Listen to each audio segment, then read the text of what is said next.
Hoosier Nation, happy Sunday, March 8th. Indiana loses to Ohio State 91-78 to finish the regular season at 18-13, 9-11 in the conference. They did not meet the Hoosier Court Special of 19-12.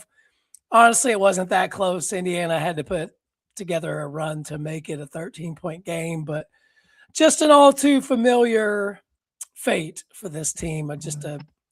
They couldn't stop anybody and just struggled with rebounding and turning the ball over. But Ben, your initial thoughts? My initial thoughts were I thought they played hard. They did. I mean, they gave it their all. It's just the talent level is not where it needs to be. I mean, it's his first year, so I'm trying to give him the benefit of the doubt. My biggest two concerns going into next year was that he thought Enright could be a starting point guard in the Big Ten because he's hadn't played for him before. So I'm worried about his talent evaluation. Just my thought. And then with the big man, I mean, Alexis is one of the few players on our team that actually might have gotten better as the season went on. Another thing I'm worried about is do the players get better? Did anyone on our team get better as the season went on? Because I don't know. Like Lamar was 20-point scorer off Jump Street, and then the rest of them just. He's just good. I think he's just good. So, yeah, I think some concerns, and we'll certainly talk about next season, soon and a little bit in this episode. But yeah, as much as you want to have hope for this, you can't, with your season on the line, you can't be down 50-33 at halftime. You can't give up 50 points. You got to get out on shooters. Like Ohio State, I'll give them credit. They're playing really well. That's a team I could see going the second weekend. Their backcourt is extremely tough. They've got some athletes. So I'll give Ohio State some credit. They've turned it around and have, finished 12-8 in the conference and finished probably 8th. But Ohio State's going to the tournament and they look like a tournament team. They look like a tournament team, and Indiana did not on Saturday. Now, we can sit here and break down the game, right? And we certainly can, right? And I think nobody wants to relive that. At the end of the day, you Googled. I think you're using Google AIs. You Google why does Indiana basketball suck this season, and they came up with some good answers. It came up with some great answers. It says the 25-26 Indiana Hoosiers men's basketball team has struggled primarily due to a lack of reliable post presence, severe inconsistency in rebounding, and poor perimeter defense. Key factors include lack of size and post presence, poor rebounding, defensive weaknesses, inconsistency in turnover, and over-reliance on few scores. Who says AI doesn't know what the heck they're talking about? Because that's pretty much it. I think we can just end it. That is... it summed it up. Hey, you know what, Sherm? I think some people have looked that up before because it came up real quick. Yeah, it ain't hard to pin down. And that, great by you to have that. But it is sad, right? It really is sad that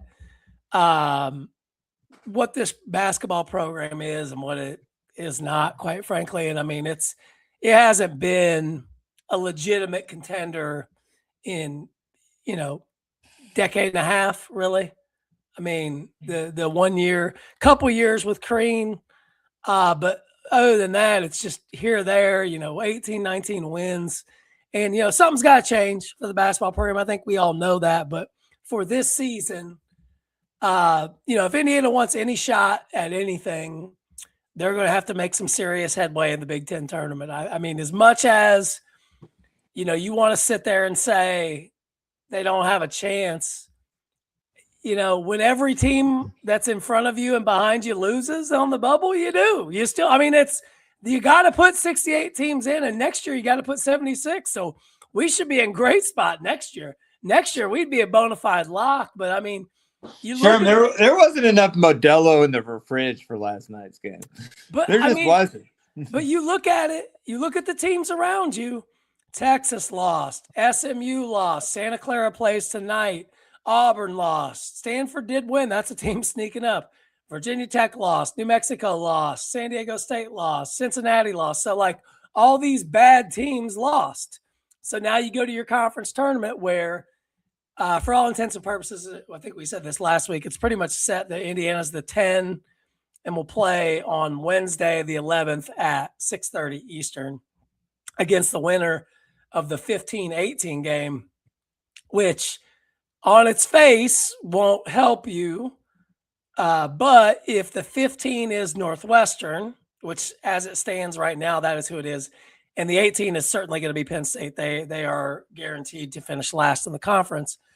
You want Northwestern to win that so that you can play Northwestern in a neutral, which turns into a quad 2 on a neutral court because Northwestern's metrics are pretty good. So that gives you an opportunity for revenge, and then you would play UCLA. So do 2 neutral court wins and then an opportunity to play Michigan State, I think, as the 2 seed, most likely. That's the path for Indiana. And for me, I think it really would require a win on Wednesday, a win on Thursday, and a win on Friday to be in consideration. What are your thoughts? My thoughts are I'm ready for next season. I understand you. I mean, we're all ready for next season, but we can't turn the page until it's officially done. I mean, that is I mean, Indiana is right now the 69th or 70th team. So, if let's say Santa Clara loses to Pacific tonight, unlikely, but what if they do? They're out. Indiana jumps them, right? Like that's a bad loss for Santa Clara. And then they have to play St. Mary's or Gonzaga tomorrow night. So they would need to probably win that. So, Auburn, they're 16 and 15. Like, I mean, they're going to lose another game unless they win the SEC championship. So, like, Stanford, right? Like, they play Pitt first game of the ACC tournament. Not going to help you, but it can hurt you, right? So if any Indiana fans want a chance, now the easiest way is to win the Big Ten tournament, but that's I was I think 16 years old when that tournament came to happen, and they've not won it yet. So I'd say that's unlikely. But if you are in Indiana, if you're looking for optimism, if it's Saturday next weekend and Indiana's in the semifinals of the Big Ten tournament, you should probably feel pretty good that their name will be called. But outside of that, I don't see it. It just really depends on what happens around them. But if you were to go and beat Northwestern, UCLA, and Michigan State, I think you could make a case at that point. 3 neutral court wins, 2 of them would be quad 1 at that point. It's going to help your metric. And supposedly when they pick the teams, they only look at the dynamic. They look at what's on the data, not, this is Indiana, this is, Santa Clara or whatever. But that's really the path to me. Huh. I mean, yeah. I'd rather it just. You're saying there's a chance, sure. There is. I mean, we got that Dumb and Dumber chance. Look, Lenardi was on today saying, like there's bad teams and they all keep losing. So if they all keep losing, like honestly, it'd be better if you just didn't play. That's how you can make the tournament. Just don't play. Like, but everybody has to play. And the only way to me is there's 2 ways Indiana makes the NCAA tournament. You win the Big Ten championship, which is highly unlikely, or you're playing on Saturday, which means you've won 3 games. If you beat Northwestern and UCLA, you could maybe make a case that say like, hey, we're jumbo shrimp. We're the best of the worst, whatever you want to call it. But I think you'd have to win that 3rd game on Friday to actually be legitimate. So, man, I'm looking at it right. I mean, trust me, I buried this team a month ago. And the numbers at the end of the day, you got to put 68 teams in. And right now, there's probably 60 that are worth it. I mean, the teams at 11 are, did these teams do anything for you? Texas, SMU, VCU, Santa Clara, Indiana, Auburn, Stanford, Virginia Tech. It sounds like a bunch of slop. It sounds like the Crown. And then let's look at the 10s. Central Florida, they just got mollywopped by somebody. Missouri, they lost yesterday at home. Texas A&M won barely. Ohio State, they actually look good. I mean, I'm picking Ohio State to go to Sweet 16. As a 10, I'm picking them to beat a 2 seed. They're hot, man. They look good. Yeah. Mm-hmm. Yeah. They had Andrew Bynum down low killing us yesterday. Is he back? The guy played for the Lakers. I don't think he's eligible anymore. But yeah, I know. No, but the guy's last name was Bynum. Yeah, he ruined the Pacers when he got traded there. By the way, he ruined that season. But beside the point, you talked a little bit about next season. I don't think we're gonna maybe do about 20, 25 minutes here today. But I mean, what do you want to see from Indiana coming into? Let's just say, I mean, we'll do something once the season's done. But I guess before we get into that, so Big Ten tournament. Hey, one positive: they don't play on Peacock on Tuesday. They've avoided playing in the 14, 15, 16, 17, or 18 spot, which did not exist last year, is new this year. Or I'm sorry, 15 through 18. So they at least have a bye. So that's a positive. But, it's a night game, 6:30 Eastern, so people can at least probably watch it, right? So they would play. If Indiana were to advance, they would play 6:30, 6:30, 6:30 Eastern every night. So, and those games are all Big Ten Network. So if you're looking for optimism, you're looking at almost certainly Northwestern, and then UCLA, and then Michigan State. So, I mean, Michigan State's literally probably a worse matchup for Indiana than Michigan. Ever. Yeah. They're just they're both terrible because we can't rebound, and they're both big. And now they win Wednesday night, though. We'll be on here talking about a path, neutral court win. I mean, it'll be a good atmosphere if it's Indiana Northwestern at the United Center. I will say that. It'll probably be a good crowd. Yeah. Yeah. I mean, it's just hard to have any faith in this team, sure. We've stunk for so long that it's just I mean, it's not a good team. Like you said, you hate this team. I'm not a fan of this team. I will say this. DeVries came in and he played the style that we want to play. Shoot threes. They don't turn the ball over as much.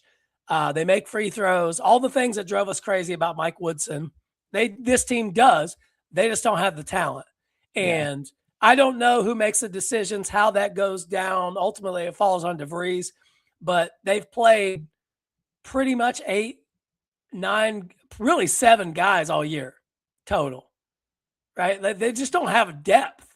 And yes, there's injuries and guys that I'm assuming they just said, hey, I'm not coming back this year, so I get an extra year of eligibility. I can say it's a medical situation and go on. But as Indiana turns the page, whenever that is, whether that's Wednesday night or Thursday night or Friday, or God forbid if this team plays in the effing Crown, I am done, by the way. We will not. I'm saying on record right now, we will not be covering the Crown. So unless you said that just no. But I mean, I guess the question is, Indiana, who do they think they are? Some showings. I was like, maybe they'll make it competitive, and no, they just got blown out from Jump Street. Let's just call a spade. But who's not even ever close? Who's Indiana basketball think they're above playing in the Crown? No, we're there. Right? We deserve it. The last 20 years, we should actually play it. We are crown material. Yeah, I mean, the teams that have played in the last 2 years, they're really good teams, I think. So they say that there should be some correlation, but Indiana, basically, it'll be an entire new team next year, right? You got 3 4-star freshmen coming in. You might have Dorn back. You might have Miles back. That doesn't really do anything for me. I mean, those guys shouldn't be starting in college, high major, right? Dorn can't cover anyone. His defense is extremely bad. I mean, Connerway, he's gone. And I mean, like, clearly that guy doesn't even look like he wants to play at all. So I just, like, there's something going on there. We all know that. Like, I don't know why we try to put him in. You know what I've just decided? Our team this year is TBT. The TBT tournament that's every year in the summer, that's what this team is. A bunch of older guys that simply aren't good enough. Yeah.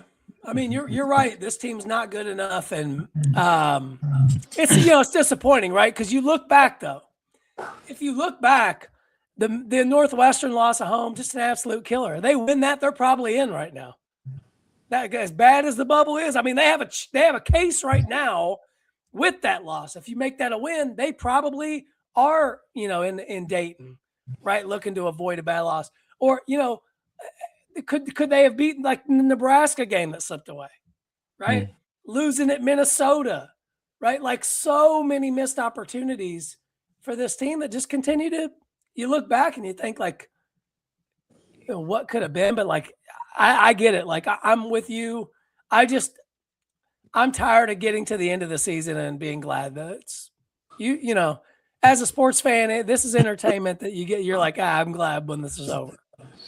Well, you're just like, there's 68 teams that make it. How could we not be one of the 68? I mean, that just blows my mind. Probably 50 of them. I mean, our NIL's got to be in the top 20, and then 48 teams. Yeah, then the rest. I mean, 68 teams is a lot.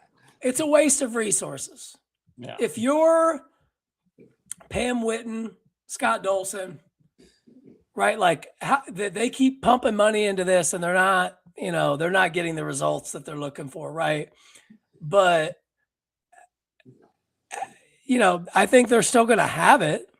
So it's like, what do you do with it going into next year? You get some freshmen coming in that maybe that can build some continuity, but I mean, it's a year-to-year thing.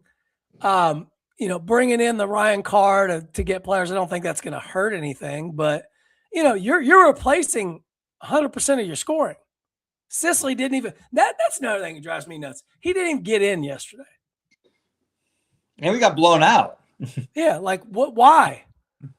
Unless he's already said, "Hey, I'm out too," which is sad because that's a kid that grew up a Hoosier fan, and maybe he's being forced out. I don't like that.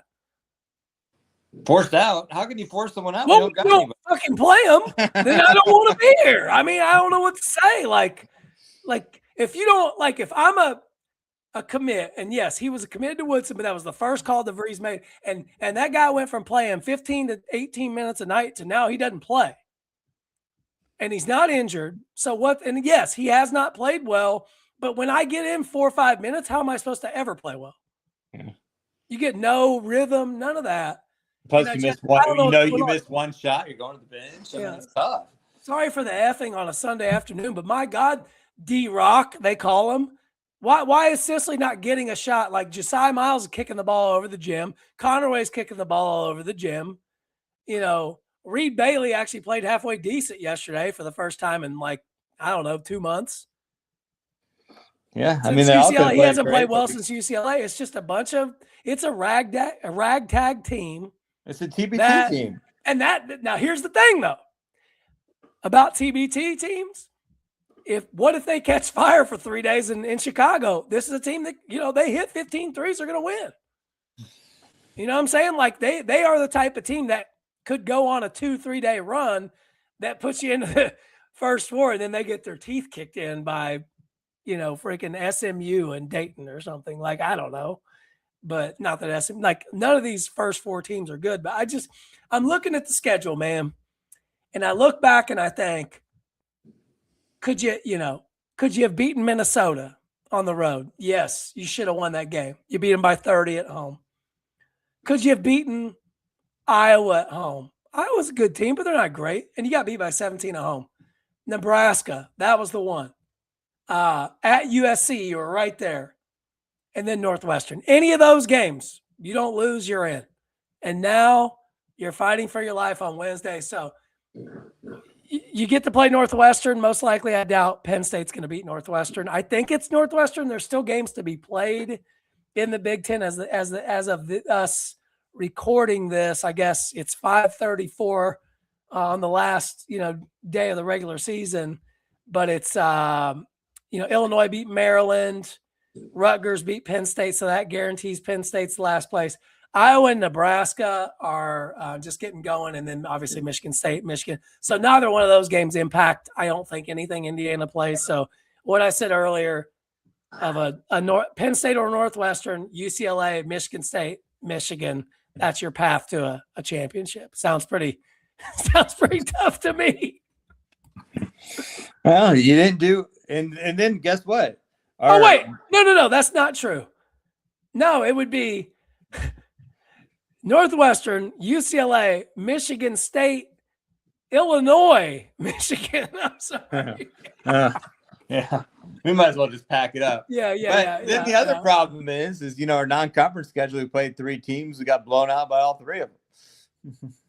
Yeah, we beat Marquette, who did beat UConn yesterday, and Indiana just for grins, because their net ranking.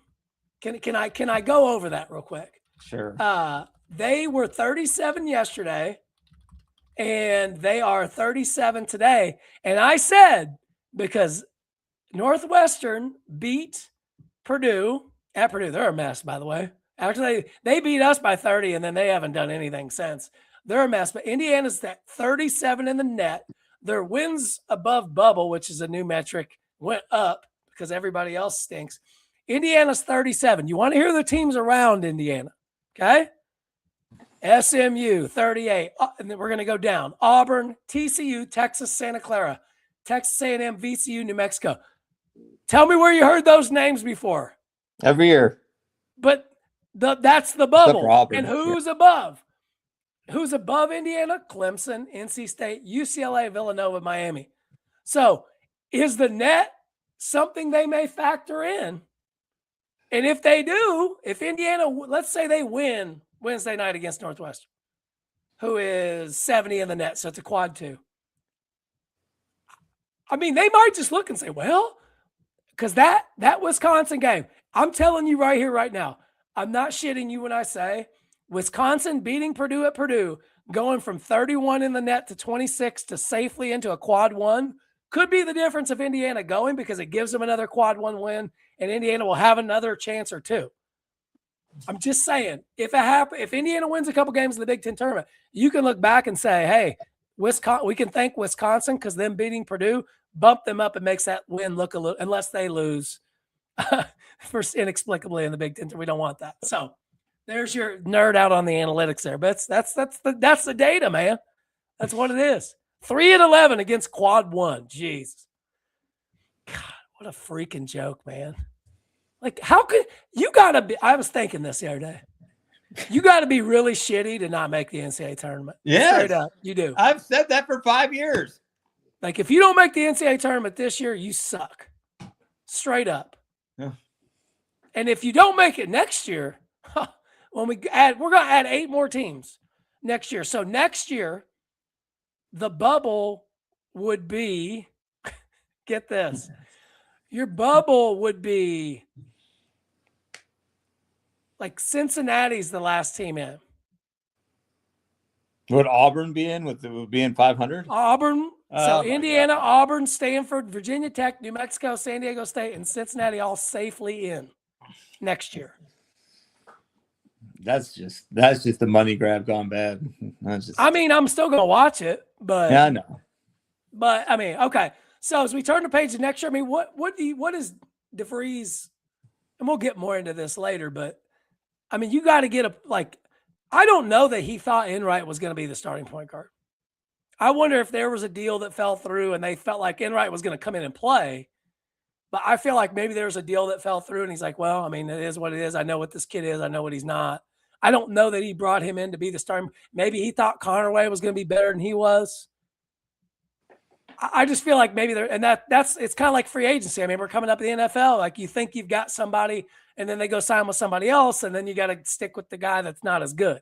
I think that may have happened, but you got to go get a rock solid point guard and a big next. You got to have that. You got some shooters coming in, but they're freshmen, right? But in today's college basketball, you're seeing more freshmen. So, I mean, where would you start if this is college basketball free agency? Where are you going? Point guard.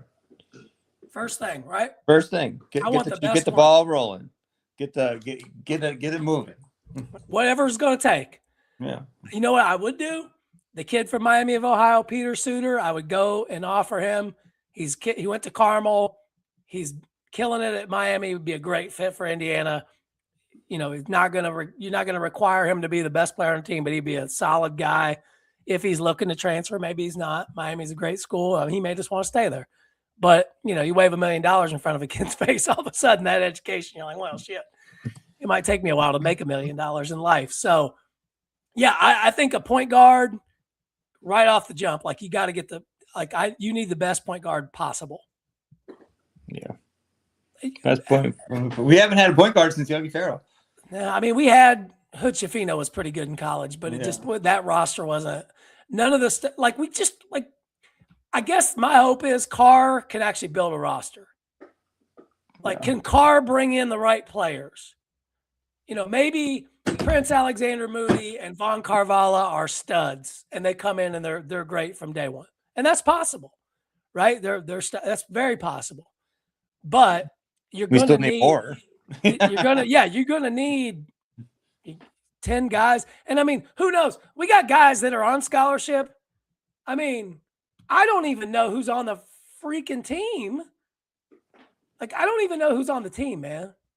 Like, there's guys in sweats. I have no idea who they are, straight up. And they're on scholarship. They haven't played all year. And, like, you got to expect that, like, those guys are still hurt. Like, why not just say, like, why does Indiana have to be so vague? You know, I have a lower leg injury. Yeah, you tore your ACL. Like, tell me that. I know you're out for the season. Okay, fine. Yeah. Like, well, I mean, we have two solid players. The other 3 spots, how could there not be playing time available? Josh Harris, who's a sophomore, and what's the other kid's name? One of them was doing interviews, and I've never even heard of him. Yeah, Josh Harris, Jason Drake. They both were injured, and then just no rehab, like not even a chance to come back. And I'm not saying that they changed the season, but that's a guard and another forward that maybe give you some depth, and you're not having to think about, no offense to Drew Snively, playing a freaking walk-on. Like, you know what I'm saying? Like, we played this year you can't do that again. Yeah, I mean, you had Enright and Wilkerson and DeVries essentially playing 40 minutes. I think they came out for like a minute, but like those guys are dead by the end of the game, and those are guys you're counting on to make shots. Like, it's just not sustainable. So I'm sure DeVries knows this, but I'll tell you this: if we're sitting here after year 2, and we're at 18-13 next year, and it's a mess, you can't go 4 years circling the drain. No. I mean, do we need to bring in Kurt Signetti too to evaluate talent? Are you saying Kurt Signetti 2, like part 2, like a college basketball equivalent? No, like the actual man himself. Obviously, he's not going to. I mean, obviously, he's not going to coach the team. You had it. Scott Dolson messed that up. All he had to do was fire Mike Woodson 2 years ago, and Dusty may be the coach at Indiana right now. He didn't do it. And now I'm sure Darren DeVries is going to be fine, but he doesn't really bring any juice to the program. Like, I know you've always said you need some kind of sleaze bag to come in here, and maybe you're right. Yeah, I don't know if you noticed this, but the Mother Teresa's aren't working out. I mean, I don't know what you do if you're Indiana, but you can't do this. You cannot repeat this, because people like you and I will find something else to, maybe not us, maybe not our generation, but like, I got a 7-year-old, he doesn't really care about Indiana basketball at all, and it breaks my heart, but I'm like, why would he? Like, honestly, like, I'll be like, hey, you want to watch the game? Yeah, I'll come in and check it, or he'll watch the highlights or something. Like, he cares enough. But, like, that when I was 7, like, we were coming off being in the national championship. We won the national championship, and now there's no juice. There's no juice in the basketball program. There's juice at the university, and that's thanks to the football team. Yeah. And that is a saving grace, because that can mean something. Yeah. The juice. And I will say, I don't see that stopping for Indiana football. Like, I mean, I'm not saying they're going to be a 16-0 type of team every year or anything like that, but they're going to be able to compete with Michigan, Ohio State, and Penn State, and Oregon. They're going to be able to. is Indiana basketball going to be able to compete with Purdue and Illinois and Michigan State and Wisconsin in basketball? All those programs light years better than Indiana right now. That can change. That can change on a dime. It can change in 1 year. We've seen it. And before we leave, I did watch some of the Maryland-Illinois game because I know you really wanted, what's his name, Buzz Williams to be our coach. And he had a tough year, right? Yeah. But his team got a lot better as the year went on. Like, at least they improved. He didn't have much talent either. I mean, but 4-16, the league's pretty freaking terrible. And I did. No, I'm saying and it just when his name was thrown around, nobody was sitting here saying, "Hey, bring Darren DeVries in to be the coach." No. Right. And I mean, not again, it's his first year, but in today's college athletics, you don't just get a 4-year shot. We saw 4 years with Archie and we saw 4 years with Woodson. DeVries he's got to win next year. And by winning means you're not playing on Wednesday of the Big Ten tournament. Can you be in the top half of the league, for crying out loud? Like UCLA, 21-10, that's got to be the floor. These 18-13, God, it's just painful. And there's people that I give credit to the people that are the season ticket holders that keep going back. It's just like getting kicked in the nuts over and over and over again. You know what's going to happen. And then they win a game. And that's the thing. This team could, it'd probably be best for everybody. They just lose Wednesday night and we move on with the rest of our lives. But I think they've got at least one more win and left in them. And then, then you go into a game. I think they should beat Northwestern on a neutral court. And then you got to match up with UCLA, which that game was incredible the first time around. So sign me up for that effort and you see what happens. No. But, we'll see here. I don't know. I said we were going to go 20. We went 32 minutes. So with that, have a Sunday. Go enjoy the sunshine. I'm going to. And we'll see what happens from here, Bison Ben. All right, have fun with that Reds game. I see it behind you. All right. Yeah, I love it, baby. I love it. Later. All right. Another glutton for punishment there. All right. See ya.